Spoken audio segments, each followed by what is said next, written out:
yun na nga mga madam, boss, madam. Sa mga may G-Gibbs offer dyan na gusto gawin Gcash ang kanilang G-Gibbs, pwede natin yan i-convert sa pamamagitan ng ating mga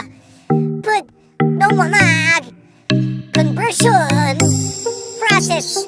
So sa mga gusto magpa-convert dyan ng G-Gibbs nila to Gcash, mag-message lang kayo sa akin at ako nang bahala sa inyo. Ibigyan mo kayo ng mababang interest ay mababang fee. Hindi kayo sa mga ibang trader na sobrang taas naman nilang fee. So sa mga may G-Gibbs to Gcash, mag-message na kayo. Gawin natin Gcash ang inyong G-Gibbs. Ulitin ko, mag-message lang kayo para sa mga mababang